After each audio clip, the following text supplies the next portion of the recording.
ගන්න බලාපොරොත්තු වෙන්නේ ඇඩ්වාන්ස් ටෙක්නික්ස් ඉන් බයෝටෙක්නොලොජි ප්‍රැක්ටිකල් එක්සැමිනේෂන් එකට මොනවද අපිට කරන්න පුළුවන් කියලා. ඉතින් අපේ ප්‍රැක්ටිකල් පේපර් එකේ අපේ පළවෙනි ප්‍රශ්නේ. ඒ කියන්නේ මේ ගිය අවුරුද්දේ පේපර් එක අපි ඩිස්කස් කරොත් අපි ඒකම තව ඇඩිෂනල් දේවලුත් කියමු. පළවෙනි පේපර් එකේ පළවෙනිම කොටස අපෙන් අහලා තියෙන්නේ ටිෂුස් ගැන. මේ ටිෂුස් ප්‍රධාන වශයෙන් කොටස් දෙකකට බෙදන්න පුළුවන් ප්ලාන්ට් ටිෂුස්. හරි ඒ කියන්නේ අපි ප්‍රැක්ටිකල් වලදී අතර මේ ප්ලාන්ට් ටිෂුස් ගැන කිසිම ප්‍රැක්ටිකල් එකක් කරලා ඔබ්සර්ව් කරන්න ගියේ නැහැ. අපි කරේ ප්ලාන්ට් ටිෂු කල්චර් කරාට ටිෂුස් ගැන අධ්‍යයනය කරන්න ගියේ නැහැ අපේ යුනිට් එකේ යටතේ. ඩිස්කෂන් එකවත් ලියලා තිබ්බේ නැහැ මේ ටිෂුස් ගැන. එතකොට ටිෂුස් ප්‍රධාන වශයෙන් කොටස් දෙකයි permanent tissues and meristem tissues. permanent tissues කියන්නේ අපේ ස්ථිර පටක, ඒ වගේම meristem tissues කියන්නේ අපේ විභාජක පටක. ස්ථිර පටක ප්‍රධාන වශයෙන් කොටස් දෙකකට වෙන් කරනවා simple permanent, ඒ වගේම complex permanent. සිම්පල් පර්මනන්ට් ටිෂුස් ඒ කියන්නේ මේ සිම්පල් පර්මනන්ට් ටිෂුස් කියන්නේ මේ හැම එකකම තියෙන එකම ටයිප් එකක්. ඒ කියන්නේ හැම සෙල් එකක්ම each and every cells are identical. එහෙම කියන්න පුළුවන් නේද? සමානයි. හරිද? එතකොට ඒ ටිෂුස් ප්‍රධාන වශයෙන් කොටස් තුනක් තියෙනවා. parenchyma, collenchyma and sclerenchyma කියලා. parenchyma කියන්නේ මෘදුස්තර, collenchyma කියන්නේ ස්ථූල කෝණාස්තර, sclerenchyma කියන්නේ දෘಢාස්තර. ඊට පස්සේ complex permanent tissues ප්‍රධාන වශයෙන් කොටස් දෙකයි, xylem and phloem. හරිද? ඒ වගේම මෙරිස්ටම් ටිෂුස් ඒ කියන්නේ විභාජක පටක කොටස් තුනයි. අපිකල් මෙරිස්ටම්, ඊට පස්සේ ඉන්ට්‍රාසෙලියුලර් මෙරිස්ටම්, ඒ වගේම ලැටරල් මෙරිස්ටම් එක. අපිකල් මෙරිස්ටම් එකෙන් තමයි ඒ කියන්නේ මේවා දිග අග්‍රස්ත විභාජක පටක කියන්නේ මේවට. ඒ කියන්නේ මේක තියෙන මුලෙත් තියෙනවා. ඒ වගේම අපේ ගහේ අංකුර හැදිලා තියෙනෙත් මෙන්න මේවයි. එතකොට ඒවා තියෙනවා ෂූට් ඇපිකල් එකේ තියෙන රූට් ඇපිකල් මෙරිස්ටම් විදියට අපිට ඇපිකල් ටිෂුස් ප්‍රධාන වශයෙන් කොටස් දෙකකට වෙන් කරන්න පුළුවන්. ඒ වගේම ඉන්ට්‍රාසෙලියුලර් කියන්නේ පාර්ශ්වික විභාජක. ඒ වගේම ලැටරල් මෙරිස්ටම් කියන්නේ එයාගේ කියන්නේ අපි ඒකට කියන්නේ අන්තස් විභාජක කියලාත් කියනවා. ඒ කියන්නේ මේ ඩයමීටර් එක වැඩි කරනවා.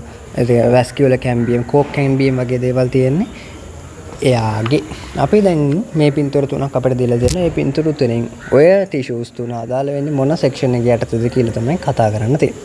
එතකොට පළවෙනි ටිෂු එක පළවෙනි ඒ රූපේ ගත්තම ඔයාලට පේනවා ගොඩක් වැකියෝල් එකක්. ඒ කියන්නේ එයාගේ සමහර වෙලාවට දැන් අපිට සුදු පාටින්ද හිතා ගන්න බෑ මේ වෙලාවේදී වැඩිපුරම තියෙන්නේ රික්තකයක්ද එහෙම නැත්නම් වැඩිපුර ඒක පිරීලාද කියලා. එතන ටිෂු එකක් තියෙනවා.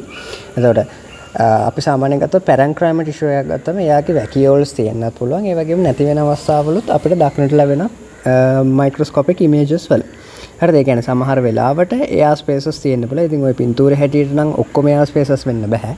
ඉතින් මේ air spaces තියෙනවා නම් දක්වන්න ඕනේ වෙනම. ඉතින් සාමාන්‍යයෙන් parenchyma tissue එක තමයි most common tissue එක වෙන්නේ. ඒ වගේම එයා මේ primary growth එකට වැඩි හරියක්ම දායක වෙන. එතකොට එයාගේ සාමාන්‍යයෙන් එයාට පාටක් තියෙනවා. එයා සාමාන්‍ය කොළ පාටයි මේ parenchyma tissue එක. එතකොට එයාගේ photosynthesis ability එක තියෙනවා, storage ability එක, secretion ඒ වගේ දේවල් වලට parenchyma tissues මේ දායක වෙනමයි කියලා. එතකොට අපිට characteristics යට අහලා තියෙනවා B කොටසදී. ඒකට අපිට ලියන්න පුළුවන්. ඉතින් පළවෙනි එක අන්න එහෙම වෙන්නේ. එතකොට පළවෙනි එකේ අපිට සෙල් වෝල් එකේ ඝන වීමක් වගේ දක්නට එහෙම ලොකුවට ලැබෙන්නේ නැහැ. ඒතර ඒ හින්දා අපිට ඒක නිකන් ඩිෆරන්ෂিয়েට් කරගන්න පුළුවන් මේක මුදුස්තර සෛලයක්. එහෙම නැත්නම් parenchyma tissue එකක් විදිහට. හරිද? parenchyma tissue වල සමහර වෙලාවට තමයි vacuoles අපිට දැක ගන්න හැකි වෙන්නේ. හරිද? එතකොට ඒක සාමාන්‍යයෙන් අපි body locations ගත්තොත් ඒ කියන්නේ parenchyma tissues හම්බ වෙනවා අපේ stem එකේ, ඒ කියන්නේ body එකේ, ඊට පස්සේ leaves වල, ඊට පස්සේ roots වල අන්න ඒ වගේ දේවල් වලින් අපිට parenchyma tissue එක හොයාගන්න පුළුවන්. ඊට පස්සේ collenchyma tissue වලට ගියපුවම අපි ගත්තොත් B රූපේ ගත්තොත් නම් ඔතන ඇත්තටම B රූපේ පෙන්වන්නේ sclerenchyma එක. එතකොට sclerenchyma එකේ collenchyma එකේ වෙනස් කරනොත් අපි පැහැදිලි කරන්න. අපි මුලින් sclerenchyma එක දැන් අපි B රූපේ sclerenchyma හින්දා sclerenchyma එක ගැන කියලා එන්න. එතකොට sclerenchyma එකත් අතරම simple tissue එකක්. එතකොට ඒ වගේම අපිට කියන්න පුළුවන් එයාගේ cell wall එකේ thickness එකක් තියෙනවා. හරිද? මෙයා thick වෙලා තියෙනවා. ඒ කියන්නේ මෙයාගේ lignified walls තමයි තියෙන්නේ. ඒ වගේ මෙයා maturity එකේදී ඒ cell එක dead තත්ත්වයටපත් වෙනවා කියලා කියන්න පුළුවන්. ඉතින් මේ ඒ කියන්නේ මෙන්න මේකේ අපි අපේ ඇප්ලිකේෂන් එකක් ගත්තොත් ඒ කියන්නේ waterproof and protects වගේ දේවල් වලට මෙන්න මේ lignified cell wall එක දායක වෙනවා. ඒ කියන්නේ අපේ සාමාන්‍යයෙන් අපිට support එකක් දෙනවා මෙයාගේ growth එකට වගේ මේ ගහේ ආරක්ෂාවට stems වල leaves වල epidermis වල තියෙන්නේ මෙන්න මේ collonchyma සමා වෙන්න. ඒ collonchyma මේ අපි දැන් කියන්නේ sclerenchyma ගැනනේ. sclerenchyma එකේ මොනවාද මම ආපහු මුලින් දැන් කිව්වොත් මෙයාගේ cell එක thick. ඒ වගේම lignified walls තියෙනවා. ඒ වගේම මෙයා seed වල available. ඒ කියන්නේ මෙයා seed එක protect කරන agent එකක් විදියට වැඩ කරනවා. හරිද? ඒ වගේම මෙයා waterproof and protect agent එකක් විදියට කටයුතු කරනවා. හරිද? ඉතින් ඕව තමයි අපිට වැඩි හරියක්ම කියන්න පුළුවන්. ඉතින් මෙයා සාමාන්‍යයෙන් high tissue එකක්. ඒ කියන්නේ nut shells වල අපිට දැක ගන්න හම්බ වෙනවා කියලා තමයි අපිට සඳහන් වෙන්නේ. ඒක simple tissue එකක් වෙනවා. ඊළඟට අපි collonchyma tissues වලට ගියපුවාම collonchyma tissues ගත්තම මේ collonchyma දැන් අර parenchyma වලට වඩා එයාගේ corners වල thickness එකක් අපිට දැක ගන්න පුළුවන්. ඒ වගේම එයාගේ strengthen එකක්, ඒ කියන්නේ strength ගතියකුත් තියෙනවායි කියන එක පැහැදිලි.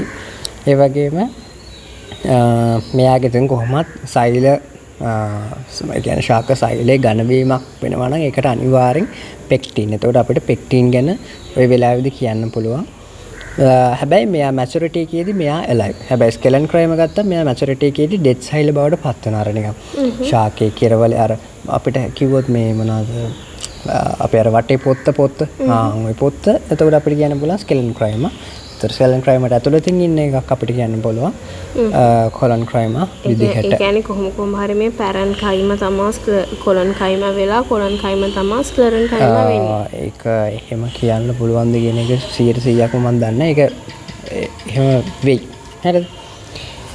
හරි. ඉතින් එතකොට ওই ටික තමයි ඔය characteristics වලට අදාළව කියන්න තියෙන්නේ. ඉතින් අපිට මොනවාද characteristics වලට එකතු කරොත් ඔව් අර මේ corners thick වෙන්නේ දැන් මේකේ sclerenchyma ගේ corners thick වෙන්නේ corners නෙමෙයි cell wall එක thick වෙන්නේ lignin හින්දානේ. sclerenchyma ගේ cell wall එකේ corners thick වෙන්නේ pectin හින්දා. අන්න main point එක. lignin pectin දෙකක් තියෙනවා. ඒතර pectin හින්දා වුණොත් collonchyma හරි. මේවා strong. දැන් collonchyma ගේ විශේෂත්වය මේවා strong and flexible දෙකම තියෙනවා. හැබැයි sclerenchyma ගත්තාම මේවා පට්ට strong හැබැයි flexibility එකක් නැහැ. parenchyma ගත්තාම මේවා පට්ට flexible හැබැයි strength එකක් ඇත්තෙම නැති තරම්. ඊළඟට අපිට කතා කරන්න තියෙනවා identify the stage C in the diagram given below related to in vitro propagation. මොකක්ද මේ in vitro propagation කියන්නේ? in vitro and in vivo එකේ වෙනස මොකක්ද? ඉතින් ඔයා දන්න තරමින් lab එකක් ඇතුලේ in vitro artificial environment එකක් නම් අපි ඒකට කියනවා in vitro. හරිද? ඉතින් දැන් මේ බලන්නකො මේකේ පල්ලහැට යද්දි එයාගේ එළියට එන්න මතු වෙලා තියෙනවා. හරිද? ඒ කියන්නේ එයාගේ differentiate root හරි shoot හරි form වෙන්න පටන් අරගෙන. හරිද? ඉතින් differentiated වෙන්න කලින් stage එකනේ C කියන්නේ. එතකොට අපිට ඕක කියන්න පුළුවන් ඔය අවස්ථාවේදී මේක callus එක කියලා. හරිද? ඒ කියන්නේ callus එක අපි MS medium එකට ඒ කියන්නේ අපේ explant එක MS medium එකට දැම්මට පස්සේ ඒක undifferentiated cell mass එකක්. ඒ කියන්නේ rapidly growing cell mass එකක් විදිහට අපිට කියන්න පුළුවන්.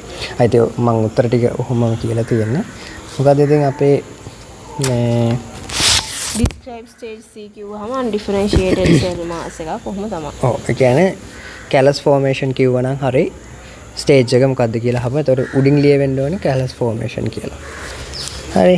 ඊළඟට briefly write the importance of stage C in the plant tissue culture. මොනවද අපිට මේ stage C එක කියන්නේ callus එකක හැදීමේ importance. පළවෙනි එක ගත්තොත් අපිට callus එකක් හැදුණා කියන්නේ callus එකෙන් root form වෙනවා, shoot form වෙනවා. ඒ කියන්නේ අපිට regenerate කරගන්න පුළුවන් whole plant එක. ඒ වගේම mass production එකක් ගන්න පුළුවන්. ඒ කියන්නේ mass propagation එකක් ගන්න පුළුවන්. ඒතර ඔක උතල ලියන්න පුළුවන්. එතකොට ඒ වගේම virus free ප්‍රොඩක්ට් එකක්. ඒ කියන්නේ වෛරස් එකක් ආවොත් වෛරස් එක ප්‍රොපගේට් වෙනවට වඩා වැඩි වේගෙන් මෑස් එකේ තියෙන සෙල්ස් ප්‍රොපගේට් මේ රැපිඩ්ලි සෙල් ග්‍රෝ වෙන හින්දා වෛරස් එකෙන් තොර අපිට ගන්න පුළුවන්. ඒ වගේම සොමොක්ලෝනල් වේරියේෂන් එක මේ වෙලාවේදී ඔකර් වෙනවා. ඒ කියන්නේ අපි ගත්තොත් අපේ බාහිර සම්පත් වෙනස් කරලා හරි ජීනෝම් වෙනස් කරලා හරි අපිට පුළුවන් වෙනවා මෙයාගේ තියෙන අපිට ඕන විදිහට වෙනස් කරගන්න. ඒ වගේම මොනවාද අපේ endangered plants වල DNA එකක් වගේ ගත්තොත් අපිට කැලස් මේ ටිෂු එකක් වගේ ගත්තොත් අපිට පුළුවන් වෙනවා එයාව පරිස්සම් කරලා තියාගන්න. එතකොට ඒව තමයි මේ කැලස් එක හදන්නේ. මේ in vitro propagation එකේ advantages නෙමෙයිද? ඉතින් කැලස් එක හදාගන්නත් ඒකටම නේද? ඒ දෙක ඩිෆරන්ෂিয়েට් වෙන්නේ නැහැ. ඉතින් in vitro propagation එක අනිවාර්යෙන් කැලස් එකක් හැදෙනවා. ඒක කැලස් එකක් හැදෙනවා කියන්නේ අනිවාර්යෙන් in vitro propagation එකක් තමයි. නෑනේ කැලස් එක ඉතින් අපේ මේ ගහක් ගත්තාම තුවාලයක් වුණාම ඒක හොඳ කරන්නත් කැලස් එකක් නේ හැදෙන්නේ. in vitro propagation එකේ කැලස් එකෙන් තොරව යන ස්ටෙප් එකක් තියෙනවනේ මට කියන්නකෝ පුළුවන් නම්. හරිද නෑ මං අහන්නේ ඒක. එතකොට අපිට ඔක ලියන්න පුළුවන් ඒ ඉම්පෝටන්ස් ටික තමයි තව මොනවා හරි ඇඩ් කරන්න තියෙනවා. එකතු කරන්න පුළුවන් කිසි ප්‍රශ්නයක් නෑ. එනට දැන් මට නම් හිතෙන විදිහට දැන් මෙතනින් අහන්නේ importance of stage C නේ stage C එකේ වැදගත්කම. දැන් අපි ගත්තොත් එහෙම දැන් අපේ explant එක වෙන්න පුළුවන් නේ leaf tissues වෙන්න පුළුවන් root tissues වෙන්න පුළුවන් stem tissues වෙන්න පුළුවන් nodules වෙන්න පුළුවන් නේ තව මොනවාද seeds වෙන්න පුළුවන් ඔය ඕන එකක් වෙන්න පුළුවන් නේ මේවා ඇවිල්ලා මොනවද මේවා differentiated වෙච්ච ඒවා නේද නේද ඒ කියන්නේ මේවායේ තියෙන්නේ මොකක් හරි කාර්යයක් කරන්න differentiate වෙච්ච tissue එකක් තමයි දැන් අපි බොහෝ දුරට ගන්න leaf නේ leaf එක ගමුකෝ leaf එක ගත්තාම ඒක අර කොලේට අවශ්‍ය කරන කාර්ය කරන්න යාට cells හැදලා තියෙන differentiated වෙච්ච tissues තියෙනවා. හැබැයි දැන් අපි මෙන්න මේ දැන් මේ කැලස් එක අපි skip කරලා ඊළඟ එකට එමුකෝ. මේකට ආපුවාම දැන් in vitro එකේදී whole plant එකක් අපි හදා ගන්න ඕනේ නේද? whole plant එකක් හදා ගන්න ඕනේ. දැන් එතකොට ඒකට whole plant එකක් හදා ගන්න නම් අපිට මේ දැන් එකම જાතියේ ඒවා ටිකක් තිබිලා හරියන්නේ නැහනේ. එකම જાතියේ ඒවා ටිකක් තිබ්බොත් එහෙම regrow වෙයි. නිකන් අර දැන් අපි හුණගේ නැට්ට වගේ ගත්තොත් එහෙම හුණගේ නැට්ට දික් වෙනවනේ. එකම જાතියේ tissues වලින් ඒක regenerate වෙනවා. හැබැයි අපිට ඕනේ whole new plant එකක්. whole new plant එකේ leaf එකට අමතරව තියෙනවා තව roots තියෙනවා, stems තියෙනවා, seeds තියෙනවා. seeds නම් අපි අපත්තකින් දාමු උතුරු කැලේ ටික තියෙනවානේ. එතකොට මේ ටික එන්න නම් එහෙනම් මෙයාට මේක මැදේ තව ස්ටෙප් එකක් එන්න ඕනේ. ඒ තමයි මොකද්ද? undifferentiated cell mass එකක් තියෙන්න ඕනේ. මොකද එයාට විතරයි potential එකක් තියෙන්නේ. අනිත් හැම stage එකකටම differentiate වෙන්න. හැම part එකකටම differentiate වෙන්න. ඒක තමයි මට හිතෙන විදිහ. Importance of stage C. අපි ඊළඟ එකට ගියා. What are the two types of callus? එතකොට අපිට කැලස් ප්‍රධාන වශයෙන් කොටස් දෙකක් තියෙනවා loosely packed. ඒ කියන්නේ අපිට ඒකට කියනවා friable and non-friable කියලා. friable and non-friable ඒ කියන්නේ මේවා breaks easily මේවා චුට්ටක් hard. ඔව්. හරි ඉතින් අරක ඉතින් densely packed කියලා කියනවා. හරි ඉතින් එතකොට පළවෙනි අවස්ථාවේදී කියන්නේ අපි loosely packed එක ගත්තාම friable එක ගත්තාම එයාගේ soft easily broken ඒ වගේම rapid grow එකක් තියෙනවා. එයා වගේම එයාගේ spread එයාගේ ලොකුවට large scale propagation එකක් තියෙනවා. ඒ වගේම මේ cell suspension cultures වලට හොඳ අපේ ඒ කියන්නේ loosely packed එක. හැබැයි අපි කියොත් densely packed එහෙම නැත්නම් non friable එකට ගියපුවාම එයා hard ඒ වගේම එයාගේ thick ඒ කියන්නේ high structure එකක් තියෙන්නේ. අපි ඒකට කියන tough structure thick නෑ tough හරිද? ඊට පස්සේ slower growth rate එකක් තියෙන්නේ. ඒ වගේම somatic embryogenesis වලට තමයි එයා වැඩිපුරම අපිට ඕන වෙන්නේ. හරිද? එතකොට එයා අපිට හිතන්නකෝ අපි කැලස් එකෙන් root හරි shoot හරි form කරගන්නවා නම් අපිට ඕන කරන්නේ මෙන්න මේ B කියන જાතියේ කැලස් එකක්. හරිද? ඒක තමයි best for shoot and root development. ඊළඟට අපිට කතා කරන්න තියෙන MS medium එක ගැන. MS medium එකේ calculations එක අපි කොහොමද මේ මොනවාද මේ අපිට ඕන කරන ප්‍රමාණය ගන්න. ඒතර පළවෙනි එකේ මැක්‍රෝ එලිමන්ට්ස් තියෙනවා, මයික්‍රෝ එලිමන්ට්ස් තියෙනවා. ඊට පස්සේ මයික්‍රෝ එලිමන්ට්ස් 2 ওই විදිහට තියෙනවා. ඒතර පළවෙනි එකට ගියපුවාම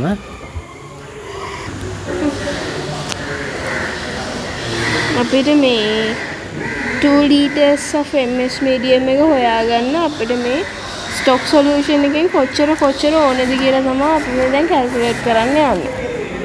එතකොට අපි මේකට පාවිච්චි කරන්නේ C1V1 equals C2V2. C1V1 වලට වඩා අපිට ඒක ලේසි දාගන්න ඕන. CIVI equals CFVF. initial and final කියලා. ඊට පස්සේ දැන් අපි දැන් මේකද ගත්තොත් අපි මෙතන එකක් හදවගමුකෝ. ඉස්සලාම මෙන්න මේක හොයන්න නම් අපිට මේකේ මෙන්න මේ වොලියුම් එක ගැන අපිට කොච්චරක් in stock solution එකේ ඕනද කියන එක හොයාගන්න ඕනේ. එතකොට VI equals CFVF over CI.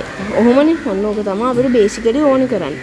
ඊට පස්සේ ඕකට එකිනෙක දාගෙන ගියාම අපේ පළවෙනි එක A ගත්තාම ඒක CF අපේ ෆයිනල් එක 1x නේද? into final volume එක අපිට කොච්චරක් ඕනේද? 2 liters ඕනේ වෙනවා. එතකොට අපේ initial එක මෙන්න මේ CI initial concentration එක 20x x කැපෙනවා, බිඳුවට බිඳුව කැපෙනවා, දෙකට දෙක කැපෙනවා. ඒතර මිලිලීටර් 100යි කියලා උත්තරේ එනවා. ওই විදිහට යටට හදාගෙන යන තියෙන. දැන් යන්කෝ අර මිලිග්‍රෑම්ස් ලීටර්ස් ගානක් හදන්න. මෙන්න මෙතන සීන් එකක් තියෙනවා දැන්. මේකේ ගානට මේ x කැපෙනවා. හැබැයි මෙතන සීන් එක වෙන්නේ මෙතන මිලිග්‍රෑම් එකක් තවලා නැහැ. මෙතන මිලිග්‍රෑම්. හැබැයි මෙතන මිලිලීටර්ස් මෙතන ලීටර්ස් තියෙනවා. එතකොට ඕක හදද්දි කොහොමද අපි කරන්නේ? ඔතන තියෙන්නේ අපිට මේ තියෙන F එකෙන් අපි පටන් ගන්න. F එකෙන් පටන් ගත්තොත් එහෙනම් මොකද්ද තියෙන්නේ? අපි ගත්තොත් අපේ concentration එක 15.0 milligrams per milliliter. sorry ඒක නෙමෙයි. අපිට ඉස්සලාම ඕන වෙන්නේ උඩින් තියෙන්නේ මොකද්ද? CF VF නේ අපේ ෆයිනල් එකනේ ඉස්සලාම උඩින් ලියාගන්නේ. milligrams per liter into volume එක 2000. අයියෝ එතන ඉඳලා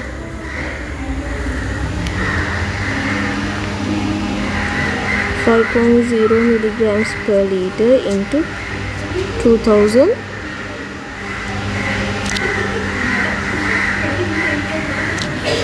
එහෙම නේද?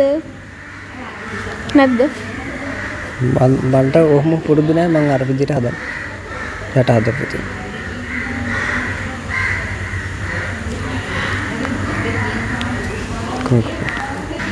ඒ විදිහට තමයි ඔයා යට හදලා තියෙන්නේ. හරි ඒක බලන්න යන්න ඕනේ. අපි ගත්තොත් එහෙම අපේ ෆයිනල් concentration එක 5.0. ෆයිනල් concentration එක 5.0. හැබැයි ඒක තියෙන්නේ milligrams per liters වලින්. ඊපස්සේ අපිට ෆයිනල් වොලියුම් එක 2000 milliliters. දැන් ඊළඟට අපේ එකේ තියෙන්නේ අපේ initial concentration එක තියෙන්නේ 15.0 milligrams per milliliter තියෙනවා. එතකොට මේ මිලිලීටර් අපි ලීටර් වලට හරව ගන්න ඕනේ. එහෙනම් 5.0 milligrams per liter into 2000 milliliters over 15,000 milligrams per milliliter. ඒ කියන්නේ මිලිලීටර් එක තියෙන යට. එහෙනම් මේකේ මිලි අයින් කරන්න ඕනේ. මෙන්න මේ මුළු ඔක්කොම 10 to the power -3. නේ මේක උඩට ආපුවාම මේක 3 වෙනවා. මේක ඊටත් උඩට ආපුවාම මේක 5.0 into 10 to the power 3 into -3 into 15.0. එතකොට අපිට එනවා මිලිලීටර් 0.66. අය ඔය විදිහට ඊට පස්සේ ඒකත් හදලා ඊට පස්සේ මේකේ තියෙන percentage එක ඒක පෙන්වන්න හදපු විදිහට. මෙන්න මේක තමයි ඒක percentage එකක් විදිහට හදන්නේ. ඊළඟ ඊළඟට කියන calculate the required amount of saline distilled water to prepare the MS culture media solution ප්‍රාප්ති. ඒ කියන්නේ මට මේක තේරෙන විදිහට දැන් අපි උඩ ගානේදී හරිද? මෙතන වොලියම්ස් කිහිපයක්ම ගත්තනේ.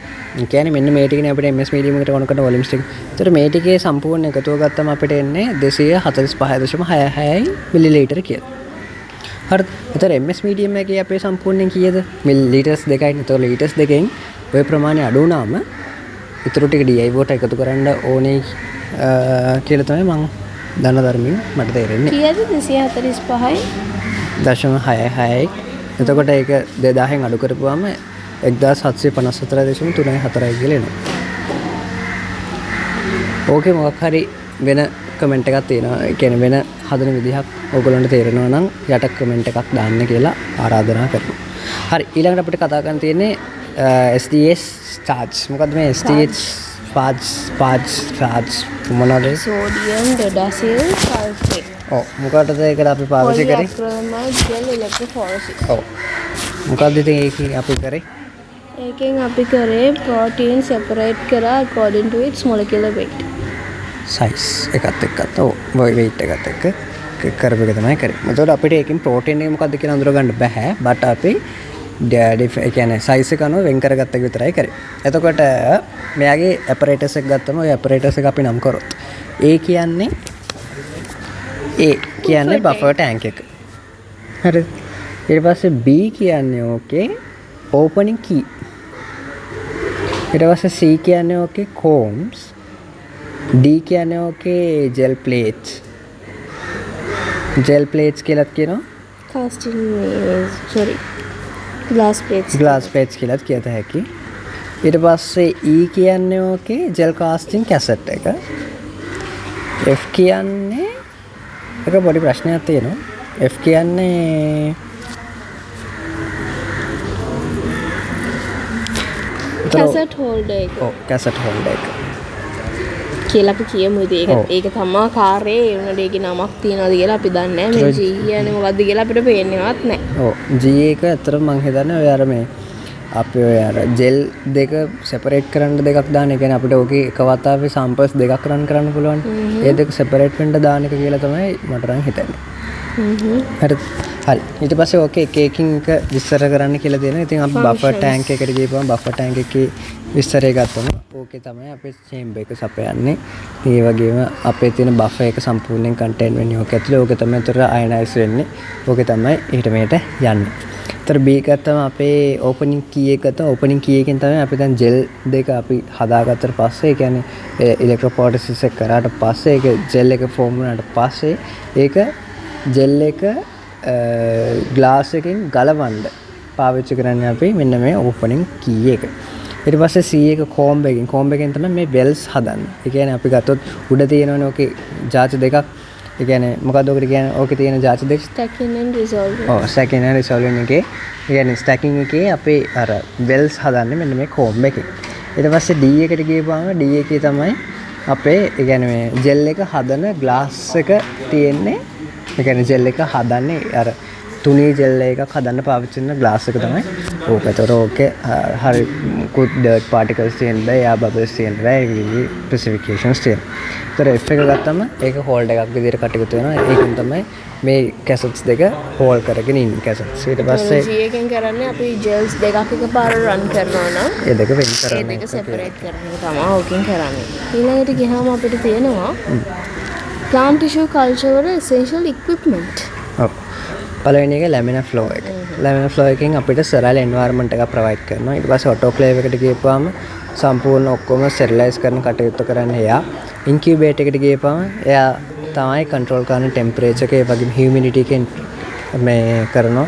කන්ට්‍රෝල් කරන ඊළඟට pH මීටර් එකට ගියපුවාම අපේ pH එක ඇසිඩික්ද බේසික්ද කියන එක හරියට කන්ට්‍රෝල් කරන්න. pH එක වැදගත් අපිට. ඊට පස්සේ මයික්‍රොස්කෝප් එකක් ඕන වෙනවා අපිට ඔබ්සර්ව් කරන්න අපේ ඩිෆරන්ෂিয়েට් වෙලාද සෙල්ස් මොන හරි වෛරස් ඇටැක් එකක් වෙලාද කියන එක හොයලා.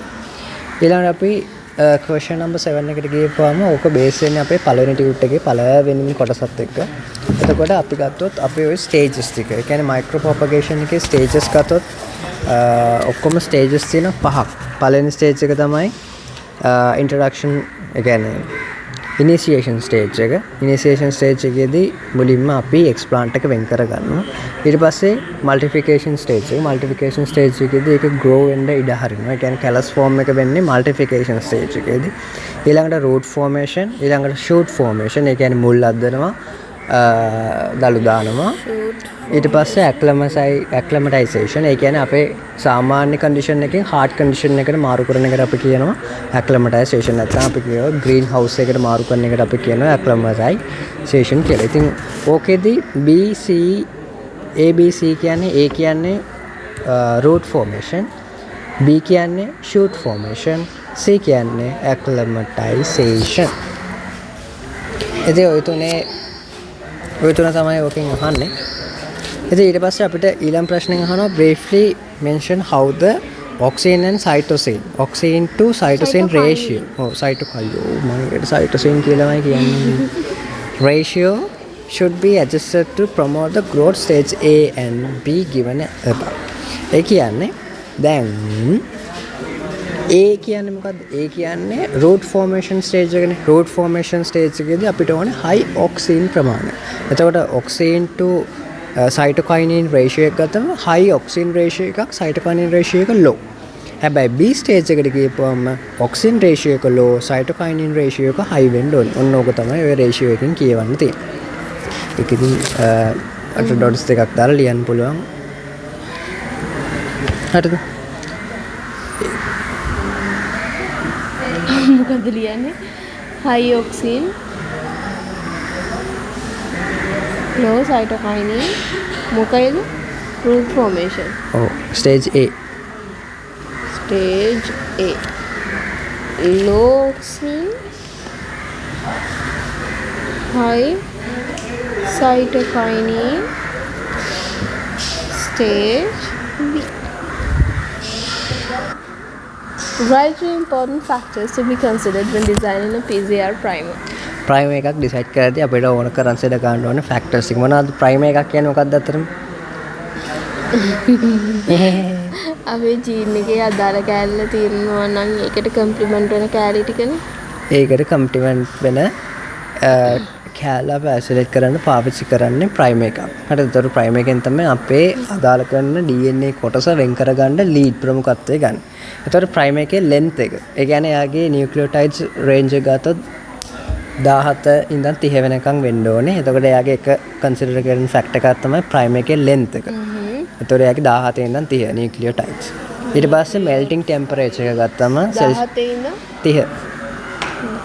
හරිද? මෙල්ටිං ටෙම්පරේචර් එක 50 55 අතර වෙන්න ඕනේ. ඒ වගේම GC කවුන්ට් එක. මොකද්ද මේ GC කවුන්ට් කියන්නේ?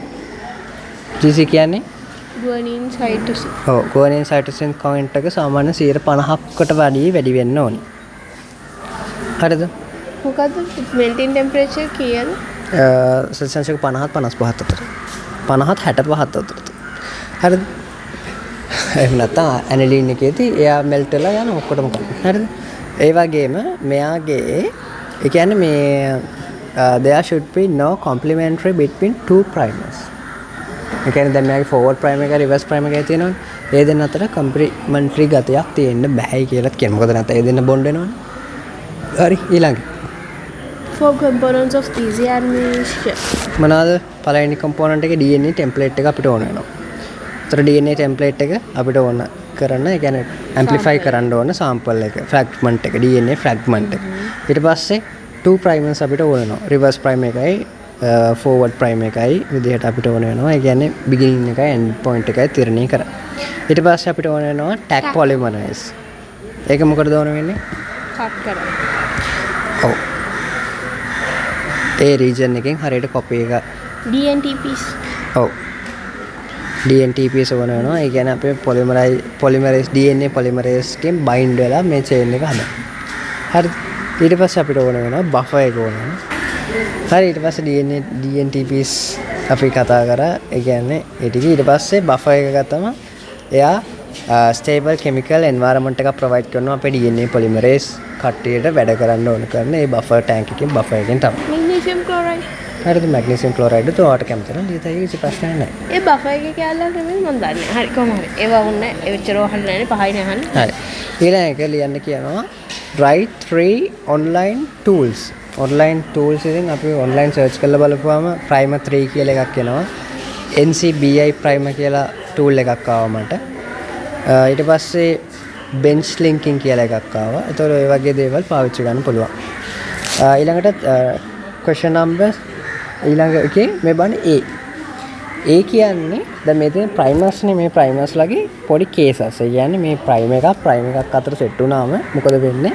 එයාලට බෑ අපේ තියෙන DNTBs ටික අරගෙන මේ අපේ තියෙන cycle එකකින් අලුත් DNA copies ඉදිරිපත් කරන්න බැරි හැකියාවක් බැරි වෙනවා මෙන්න මේ හේතු තුන හින්දා.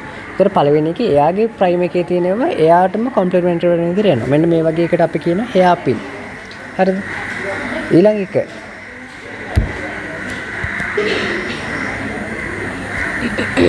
ඒක root ඒක තමයි ඇටල් ලියන්නේ. ඒ කියන්නේ hairpin. ඊළඟ B කියන්නේ මේ බලන්න B එකේ පේන්න ඕනේ මෙයා teeth පටන් ගන්න මෙයා T G T. කියන්නේ මෙතන තියෙන එකම තමයි මෙතන තියෙන්නේ. ඔව්. හරිද? එතකොට ඒ වගේ එකක් කියන්නේ self dime එකක්. ඒ කියන්නේ එකම එක්කෙනා තමයි බැඳලා තියෙන්නේ. self dime එකක්. ඒතර යට එකට ගිහපුවම එයා cross dime එකක්. එයාගේ self dime එකක් නෙමෙයි. එයා වෙන විදිහට බැඳලා තියෙනවා. උන්ට ඔන්න විදිහට අපිට අඳුර ගන්න පුළුවන් ඩයිමස් තුන ABC තුන ඒ විදිහට යන්නේ. C part එකට ගිහපුවම කියනවා briefly mention why those secondary structured are must be avoided. ඔව්. ඒ කියන්නේ ඕවා ආවොත් මොකද වෙන්නේ? අපේ DNA එක amplify වෙන්නේ නැතුව primers amplify වෙනවා. primers amplify වෙන්නේ නැහැ. DNA amplify වෙන එක වළක්වනවා. ඔන්න ඕක කිව්වනම් ඇති. හරිද? ඒ කියන්නේ ඇනලින් ටෙම්පරේචර් එකේදී මේ රියැක්ෂන් එක වෙන්න බෑ. ඒ කියන්නේ yield එක අඩු වෙනවා කියන එක පැහැදිලි කරනවා. හරි ඊළඟට අපේ හතරවෙනි question number 10 10ක් තියෙනවා. අපි 10ක් සාකච්ඡා කරලා ඕනේ. question number 10 එකේ අහනවා what are the four components of polyacrylamide gel SDH page mention page mention the function of the component. පළවෙනි එක acrylamide එකෙන් තමයි monomers provide කරන්නේ. එයා තමයි මේ එයා මොනොමර් එකෙන් තමයි එයා පොලිමර් එක හදන්නේ. එතකොට ඇක්ලරමයිඩ් කියන මොනොමර්ස් එක තුළ තමයි පොලිඇක්ලරමයිඩ් එක හදන්නේ. ඊට පස්සේ බිස්ඇක්ලරමයිඩ් එක තමයි ක්‍රොස් ලින්කේජන් ඒජන්ට් එක වෙන්නේ. ඒ කියන්නේ ක්‍රොස් ලින්කේජ් විදිහට කටයුතු කරන්නේ. එයා තමයි 3 dimensional ලියන්න පුළුවන් වාට ඉස්සරහින් ටක් ගාලා. මොනොමර්ස් හරි. creating 3 dimensional network. හරිද? ඊළඟ එක තමයි ammonium persulfate. ammonium persulfate එකෙන් තමයි මේ free radical initiate එකක් විදිහට කටයුතු වෙන්නේ. ඊළඟ එක temid. ඔව් tetraethylene. හරි ලොකු ළමක් හරි temid ඇති. ඒකෙන් වෙන්නේ catalyzed වෙන එක තමයි ඒකෙන් කරන්නේ. හරි. තව එකක් තියෙනවද? ඔව් ඇති හතරයිනේ අහලා තියෙන්නේ වැඩි ලියන්න ඕනේ නැහැ. හතරක් ඇති. ඔව් උඩ ඒකට පහක් අහපු එකට 10ක් විතර කිව්වා. හරි ඊළඟ ඔක ඉවර කරනකොට ගාලා අපි කියන B කොටසට ගියපුවාම B කොටසේ දැන් බලන්න අපිට දීලා තියෙන වෙස්ටර්න් බ්ලොටින් එක. මේ වෙස්ටර්න් බ්ලොටින් එකේ ධන පැත්තට. ඒ කියන්නේ අපි ඍණේ ඉඳන් ධනට යන්නේ. හරිද? ඒ කියන්නේ මේකේ දැන් මේ මොකද්ද මේ කරන්නේ? ප්‍රෝටීන් සැම්පල් එකක් දුන්නාම ප්‍රෝටීන් සැම්පල් එකේ අපි SDH page එක කරලා ඉවරයි. ඒ කියන්නේ ප්‍රෝටීන් එක size එක අනුව වෙන් කරගෙන ඉවරයි. size එක අනුව වෙන් කරගත්ත එකේ මොන ප්‍රෝටීන් එකද කියලා වෙන් කරගන්න තමයි මේ වෙස්ටර්න් බ්ලොටින් එක කරන්නේ. ඒතර වෙස්ටර්න් බ්ලොටින් එකේදී අපි බ්ලොට් කරගන්නවා එක membrane එකකට. හරිද? එතකොට ඒ කියන්නේ අපි දැන් SDH page එකෙන් ගත්ත page එකේ තියෙන එක membrane එකට බ්ලොට් කරනවා. එතකොට ඒ වෙලාවේදී බ්ලොට් කරන එක තියෙන්න ඕනේ මෙන්න මේ ධන පැත්ත. ඒ කියන්නේ B පැත්තට තමයි අපේ blotting එක එන්න ඕනේ. හරිද? ඒ කියන්නේ B කියන්නේ membrane එක, A කියන්නේ අපේ gel එක. ඒ කියන්නේ අර අපි casting tray එකේ එළියට අරගෙන අර key එකකින් cut කරලා අරගන්න gel එක. ඊට පස්සේ අපිට කියනවා C කොටසේදී write two types of membrane. ඒ කියන්නේ අපි nitrocellulose membrane එක පාවිච්චි කරනවා. ඒ වගේම PVDF එක පාවිච්චි කරනවා. ඒතර ওই ටික තමයි අපේ membrane එක විදිහට පාවිච්චි වෙන්නේ. ඉතින් මම මේකම අපිට දැන් අපි මේ පේපර් එක ගැන ඩිස්කස් කරේ. හරිද? ඔන්න පේපර් එක සම්පූර්ණයෙන් ඩිස්කස් කරා.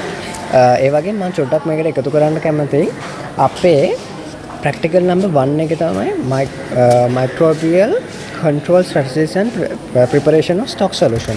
මේ stock solution එක හදද්දී අපි මෙන්න මේ කියන macro element micro elements දාලා හදපු එක තමයි අපේ පළවෙනි practical එක උනේ. හරිද? එතකොට ඒකේ කිසි doubt එකක් නැහැ. ඒක අපි හදපු විදිය සහ calculations ටික ඕකේ තියෙනවා.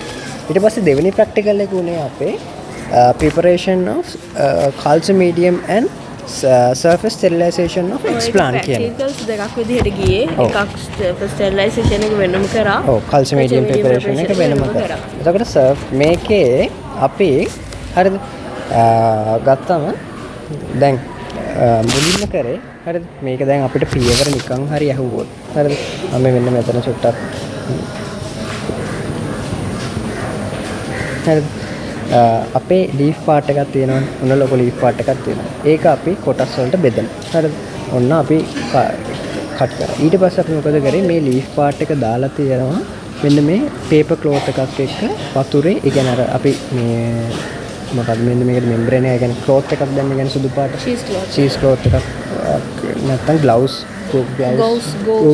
ගෝස් දැම්ම ගෝස් දාලා මේ ලීෆ් පාට් එක තියෙනවා එතකොට මෙන්න මෙයාගේ කියන්නේ මොන හරි ප්ලාන්ට් එකේ ජරාව තියෙනවා නම් එළියට එන්න පුළුවන් විදිහට ඊට පස්සේ අපි ටැප් එක ඕපන් කරලා මෙයාව රනින් වෝටර් එකේ විනාඩි 15ක එක ඩිටර්ජන්ට් එකක් දාලා තියෙනවා ඩිටර්ජන්ට් එකක් දාලා එතකොට ඔන්න ඔය විදිහට කරනවා ඊට පස්සේ අපි මේක කරන අතර වාරේ අපේ මොනවාද කියන්නේ අපේ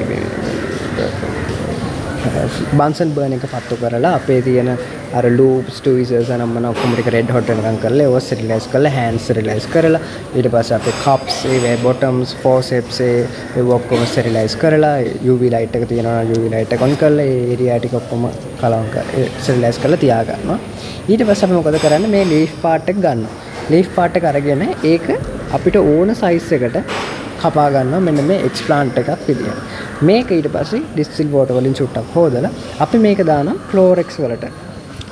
හරිද? ඒ කියන්නේ ක්ලෝරෙක්ස් වලට දානවා නෙමෙයි ක්ලෝරෙක්ස් චුට්ටකින් හොදනවා. ඒ කියන්නේ ක්ලෝරෙක්ස් 110 අපි ඒක ලැබ් එකේ මිලිලීටර් 10 අපි එකකින් අරගෙන මිලිලීටර් 100ක් වක් කරලා 10% ක්ලෝරෙක්ස් එකක් හදලා තියෙනවා DI වෝටර් එකතු කරලා. හරිද?